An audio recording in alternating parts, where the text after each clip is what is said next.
फिर से स्वागत है आप सभी लोगों का बियॉन्ड जेके सुपर ऑनलाइन क्लासेस में। आशा करता हूं कि आप लोगों ने जो फिजिक्स का पहला वीडियो है उसको पूरा देख लिया होगा और आप लोगों ने नोट्स भी तैयार कर लिए होंगे। और आप लोगों के अंदर अभी काफी सारे प्रश्न होंगे कि मैं ये क्लासेस कब तक पढ़ाऊंगा, क्या करूंगा, कैसे करूंगा। तो उसका जवाब मैं आप लोगों को देना चाहता हूं। जब तक कि आपके स्कूल्स नहीं खुल जाते हैं, जब तक आपके स्कूल में नियमित रूप से ऑनलाइन स्टडी अलग है और जब तक आप लोग स्कूल में जाकर अपना अध्ययन नहीं करते हो, तब तक मेरे द्वारा ये फिजिक्स की क्लासेस आप सभी स्टूडेंट के लिए सुचारू रूप से संचालित होती रहेंगी। और मैं आप लोगों से ये भी वादा करता हूं कि आप लोगों को सक्सेस तक पहुंचाने तक मैं कोई कोर कसर नहीं छोड़ूंगा। बहुत से लोग ऐसे होंगे जो दूर दराज गांव से हैं, उन लोगों को भी आप लोग ऐड कीजिए। और मैं ये भी जानता हूं कि सभी के पास मोबाइल फोन्स नहीं हो सकते हैं, तो मैं उन लोगों के पेरेंट्स से ये निवेदन करता हूं कि वो लोग अपने बच्चों को अपना फोन ऑनलाइन स्टडी के लिए दे दिया करिए। जब भी उनकी क्लासेस होती है तो उन लोगों को अपना फोन प्रोवाइड कीजिए, क्योंकि कुछ भी हो जाए वो बच्चे मासूम हैं और उनको नहीं मालूम कि कोरोना क्या है। और कोरोना ना केवल हमें शारीरिक नुकसान पहुंचा रहा है, बल्कि हमारे कामकाजी जीवन में भी वो नुकसान पहुंचा रहा है। लेकिन इसका असर जो है वो उन छात्रों तक नहीं पड़ना चाहिए जो खासकर बोर्ड की परीक्षाओं में बैठने वाले। दूसरी बात, हो सकता है कि बहुत से छात्र ऐसे हैं जिनका भी पढ़ने का मूड ना हो। तो दोस्तों, मैं आप लोगों को एक ही बात बोलना चाहता हूं कि आप लोगों के पास सिर्फ 12 को पास करने के लिए सिर्फ 10 महीने होते हैं और अच्छे नंबर लाने के लिए भी आपके पास यही समय है। डिसाइड आपको करना है कि आपको एग्जाम में केवल पास होना है या फिर बहुत अच्छे मार्क्स लाने। तो आप लोग अपने समय को इस तरीके से जाया मत कीजिए। जिंदगी में इंसान को एक ना एक बार तो मेहनत करनी पड़ती है, क्यों ना वो मेहनत आप लोग अभी ही कर लें और थोड़ा थोड़ा कर करके आप एक दिन अच्छे से उस चीज को प्राप्त कर लें जिसके आप हकदार हो। तो यही कुछ चीजें थी। कल से हम फिजिक्स शुरू कर चुके हैं। दूसरी बात, जिन लोगों ने चैनल को अभी तक सब्सक्राइब नहीं किया है वो कर लीजिए।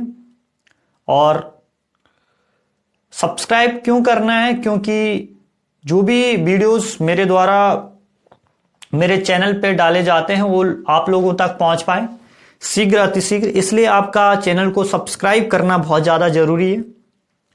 दूसरी जो चीज है, सभी स्टूडेंट्स इन वीडियोस को अपने स्टेटस पे लगाएं, जिससे आपके जो साथी हैं उनको भी ये वीडियोस आसानी से देख सकें और इन वीडियोस से लाभान्वित हो सकें। और हर वीडियोस लगभग 1 घंटे का होगा। आप लोग एंजॉय लीजिए और पढ़ाई को तनाव के साथ नहीं बल्कि मजे के साथ पढ़िए, समझ समझ के पढ़िए और बिना किसी स्ट्रेस के, बिना किसी तनाव के। तो चलिए आगे बढ़ते हैं। कल हमने विद्युत आवेश के बारे में पढ़ा, हमने परिभाषा पढ़ी भौतिक विज्ञान की, हमने स्थिर वैद्युतिकी को जाना, हमने आवेश वैद्युतीकरण का हमने सिद्धांत जाना क्या है, हमने आवेश के प्रकार पढ़े, धनावेश ऋणावेश को पढ़ा। उसके अलावा हमने एक दो एग्जाम्पल भी लिए जिनके माध्यम से हमने समझा कि आवेश क्या होता है और कैसे ये काम करता है, क्या इलेक्ट्रिसिटी है। तो चलिए आज हम आवेशों के गुणों के बारे में चर्चा करते हैं। सबसे पहले आवेश में दो गुण पाए जाते हैं, एक होता है आकर्षण और दूसरा होता है प्रतिकर्षण। अब ये आकर्षण और प्रतिकर्षण क्या होता है, इसे थोड़ा सा समझ लेते हैं। आइए देखें। सबसे पहले बात करें प्रतिकर्षण की।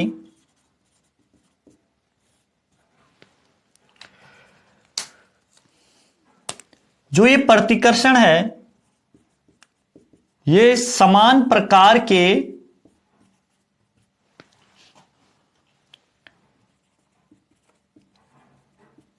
आवेशों में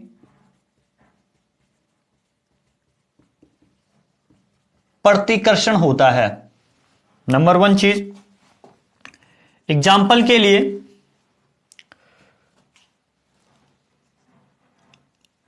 इलेक्ट्रॉन व इलेक्ट्रॉन के बीच क्या होता है, प्रतिकर्षण। जबकि प्रोटॉन व प्रोटॉन के बीच क्या होगा, प्रोटॉन और प्रोटॉन के बीच भी क्या होगा, प्रतिकर्षण होगा। यानी कि जब भी समान प्रकार के आवेश एक दूसरे के संपर्क में आएंगे तो उनके बीच क्या होगा, प्रतिकर्षण होगा। क्लियर है। बात करें अगर आकर्षण की,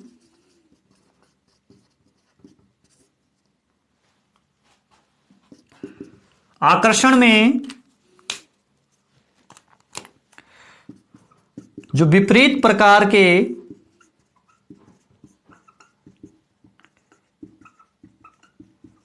आवेश हैं, उनके बीच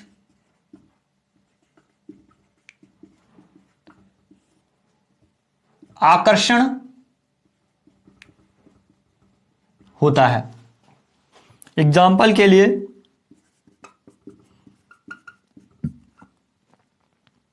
इलेक्ट्रॉन व प्रोटॉन है, इनके बीच क्या होगा, आकर्षण। उसके अलावा बिल्ली की खाल व कांच की छड़ के बीच क्या होगा,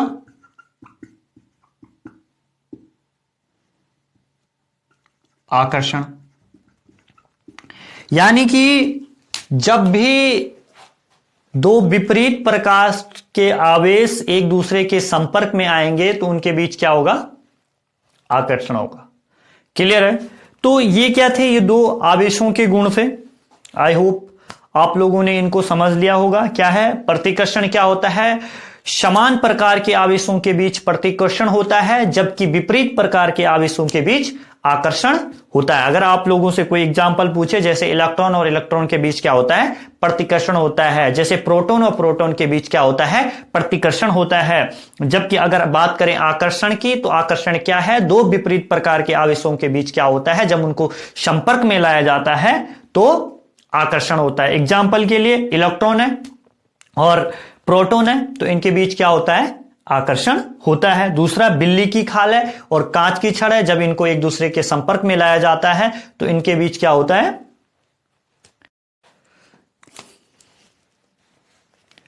अब आगे हम पढ़ते हैं विद्युत प्रेरण को। विद्युत प्रेरण क्या होता है, देखिए प्रत्येक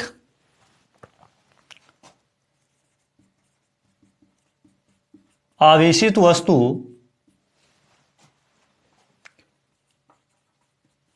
हल्की उदासीन वस्तुओं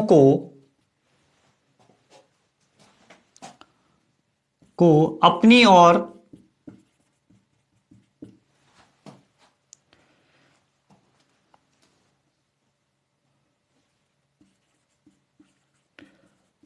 ओर आकर्षित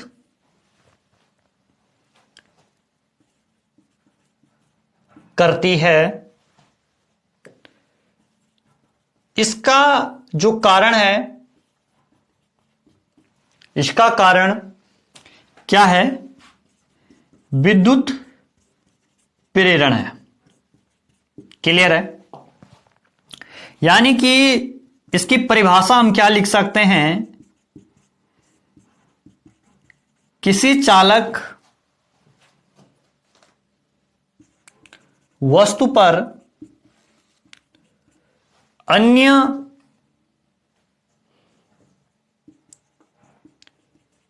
किसी अन्य आवेशित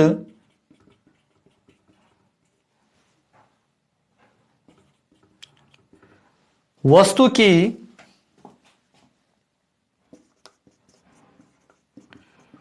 केवल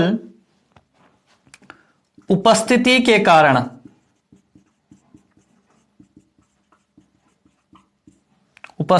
कारण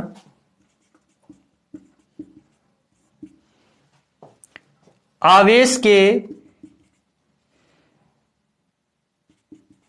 प्रेरित होने की घटना विद्युत प्रेरण कहलाती है।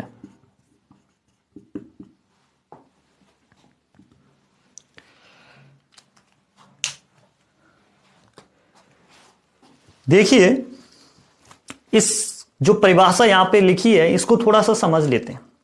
विद्युत प्रेरण है क्या? प्रेरण, सबसे पहले शब्द को, टर्मोलॉजी को सीखिए। प्रेरण है क्या? प्रेरित करना। सपोज दैट आप हो, आप अच्छे स्टूडेंट हो, आप दिन रात मेहनत कर रहे हो, हर टाइम पढ़ाई की बातें कर रहे हो और अपनी ग्रोथ के बारे में सोच रहे हो कि नहीं यार, मेरा इस बार 12th है और मुझे 12th में कम से कम मेरे को ये मार्क्स लाने हैं, 95% मुझे गेन करना है इस साल। तो जो आपके अगल बगल है, जो आपके राइट साइड बैठता है, जो आपके लेफ्ट साइड बैठता है, तो बातों ही बातों में आप लोग उनको भी क्या कर रहे हो? प्रेरित कर रहे हो, उनको भी एक प्रेरणा दे रहे हो। सेम सी चीज यहां पर भी है। जो आवेशित वस्तु है, जिसको चार्ज दे दिया गया है, मैंने कल भी बताया था कि बचपन में हम छोटे छोटे कागज के टुकड़े लिया करते थे, बारीक उन्हें कर लिया करते थे और अपने पेन को अपने बालों से या अपनी शर्ट से इस तरीके से रगड़ते थे, और जब हम उन्हें उन टुकड़ों के आसपास लाया करते थे तो वो क्या हो जाती थी? वो जो कागज के टुकड़े होते थे तो वो उससे चिपक जाते थे और हम बोलते थे कि भाई ये क्या है? जादू है। तो वो जादू कुछ नहीं होता था, वो फिजिक्स था, और जिससे हम ठीक 12 साल बाद आज इंटरेक्ट हो रहे हैं। एक दो क्लासेस जब हम एक कक्षा 1 या 2 में होते हैं तो नॉर्मली हम ये चीजें करते हैं, कोई भी स्टूडेंट, लेकिन हम उससे कम इंटरेक्ट हो रहे हैं, हमारा उससे सामना कब हो रहा है? जब हम आज 12th में हैं। तो चीज क्या है कि जितनी भी, जो प्रत्येक आवेशित वस्तु होगी वो क्या करती है? उदासीन वस्तुओं को अपनी ओर आकर्षित करती है। उनके अंदर एक गुण आ जाता है, वो क्या करेगी? हल्की वस्तुओं को अपनी तरफ क्या कर लेगी? आवेशित कर लेगी। अब जो इसके पीछे का जो कारण है वो क्या है? विद्युत प्रेरण है। क्लियर है?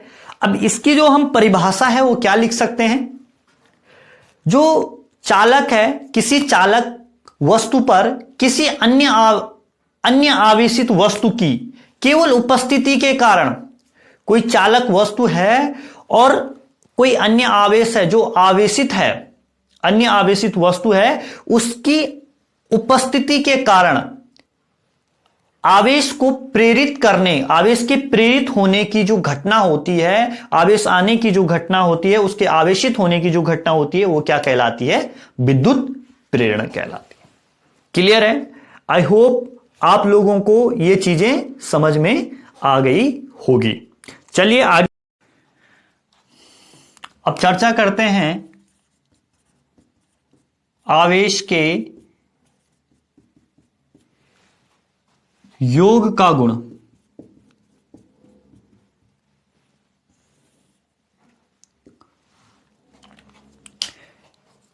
किसी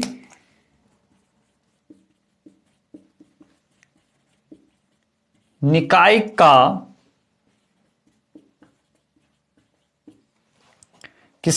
का कुल आवेश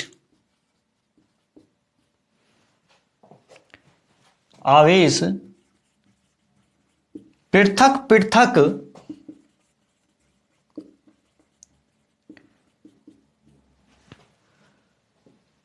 आवेशों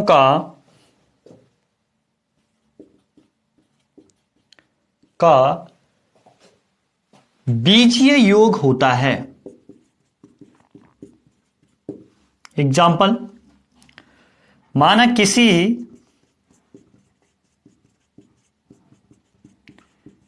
निकाय में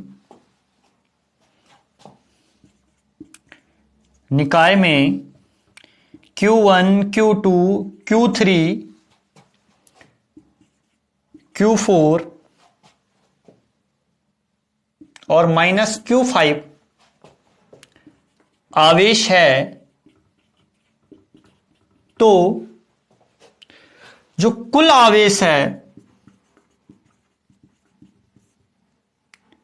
वो क्या होगा?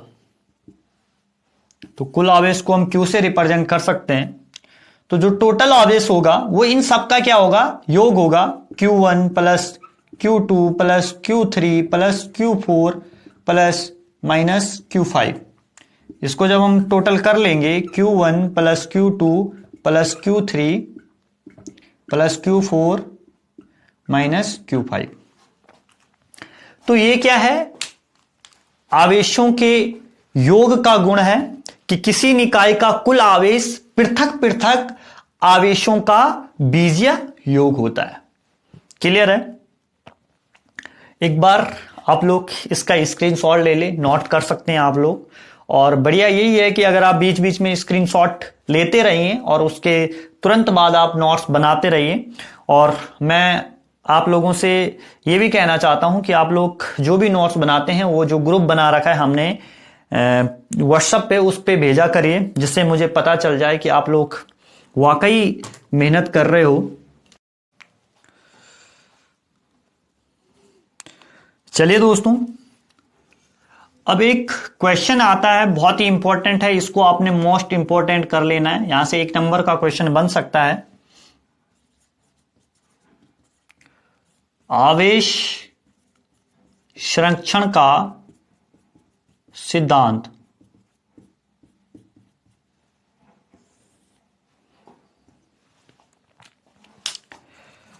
देखिए,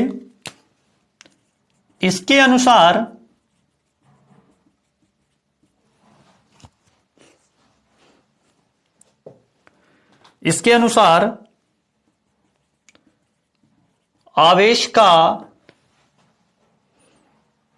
आवेश को ना तो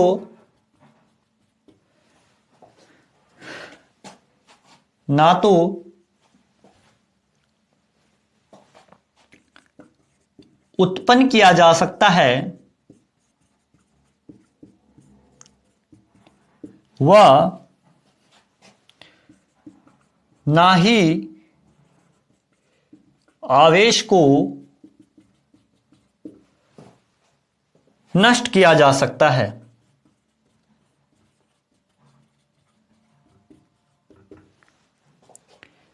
इसे केवल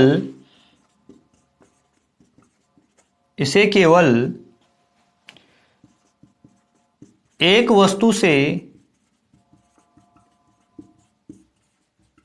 दूसरी वस्तु में स्थानांतरित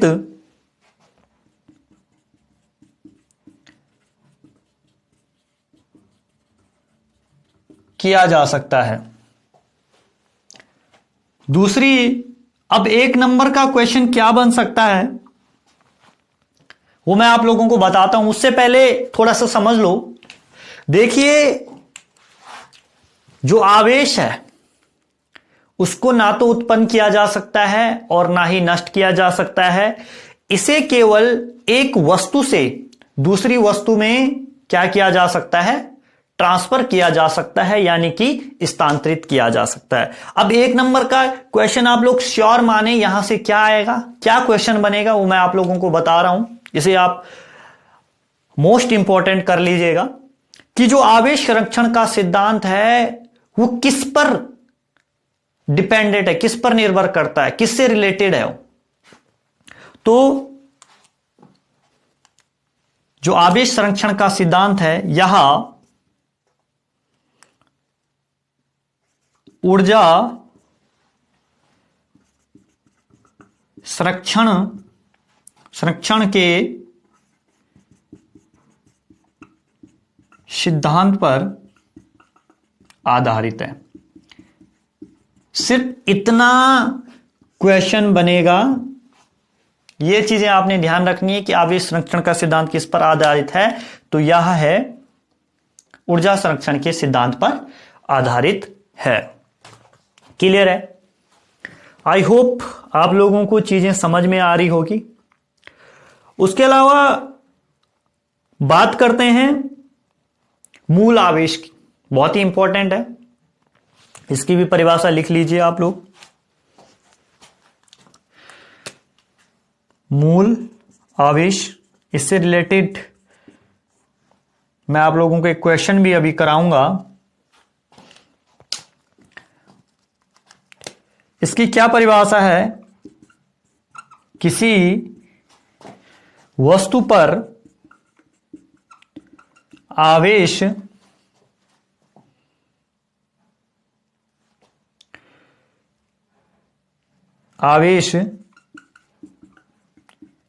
इलेक्ट्रॉन पर आवेश के परिमाण के पूर्णांक गुणज के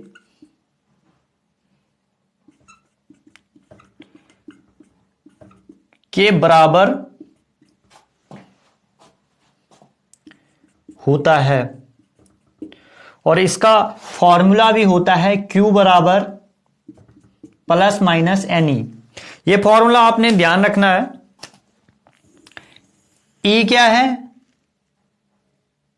मूल आवेश है, इलेक्ट्रॉन पर आवेश है कितना? 1.6 गुणा 10 की घात -19 कूलाम। और N क्या है? पूर्णांक संख्या है। तो जो मूल आवेश है, परिभाषा हमें क्या मिली मूल आवेश की कि किसी वस्तु पर जो आवेश है वो इलेक्ट्रॉन पर आवेश के परिमाण के पूर्णांक गुणज के रूप में होगा, यानी कि दशमलव संख्या में नहीं होगा। आप ये नहीं बोल सकते हो कि यहां पे 0.5 नहीं आ सकता है, यहां पे 0.6 नहीं आ सकता है, इनकी जगह 0.7 नहीं आ सकता। यहां पे कोई संख्या ही आएगी, 1 2 3 पूर्णांक संख्या ही आएगी, या धन पूर्णांक होगी या ऋण पूर्णांक होगी, लेकिन दशमलव में यहां पर संख्या नहीं आएगी। क्लियर है? अब इससे रिलेटेड हम एक क्वेश्चन करते हैं जो एग्जाम की दृष्टि से काफी महत्वपूर्ण है। तो आइए देखते हैं क्या क्वेश्चन है। एक वस्तु पर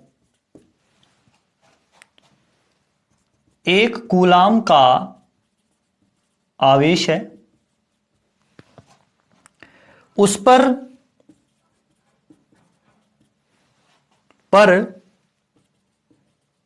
सामान्य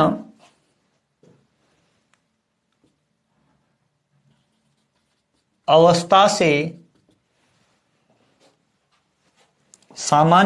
से कितने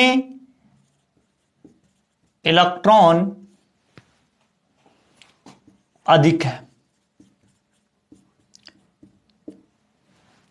जबकि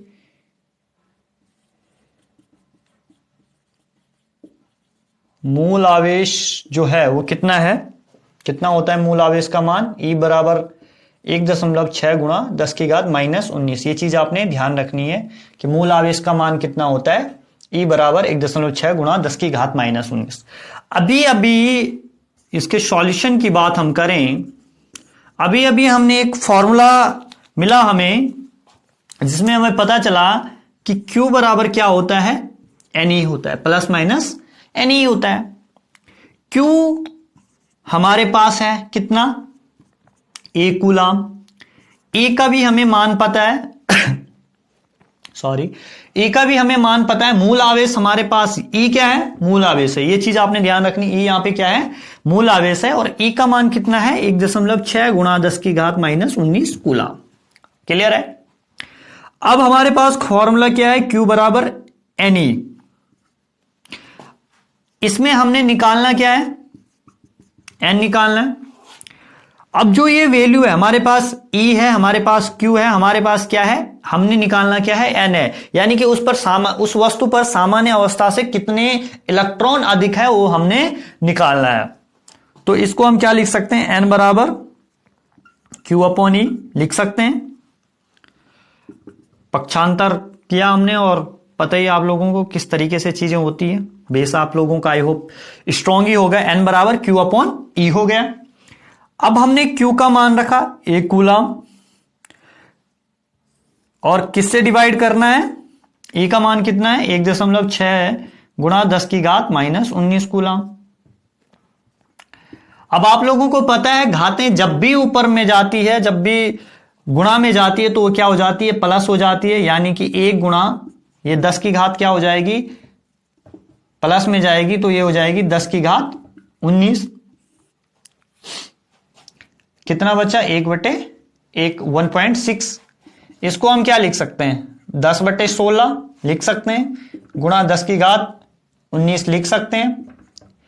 आगे हम इसको क्या लिख सकते हैं, 1 0 अगर हम यहां बढ़ाएं, इसको हम 100 कर लें और इसको हम क्या कर लें, एक घात माइनस कर लें, तो यहां पे कितनी घात बच जाएगी, 10 की घात 18। कितना बचा, 16। 16 का भाग दीजिए आप लोग 100 में, 50, 8, 25, 4 का भाग दीजिए, 6 चकू 24, 10 बचा, 1 बचा, दशमलव लगाया, 0 बढ़ा, 4 दूना 8, 20, 5 चकू 20। यानी कि हमारे पास क्या चीज आई, 6.25 गुणा 10 की घात 18।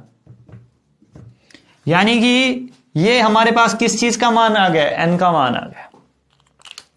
यानी कि सामान्य अवस्था से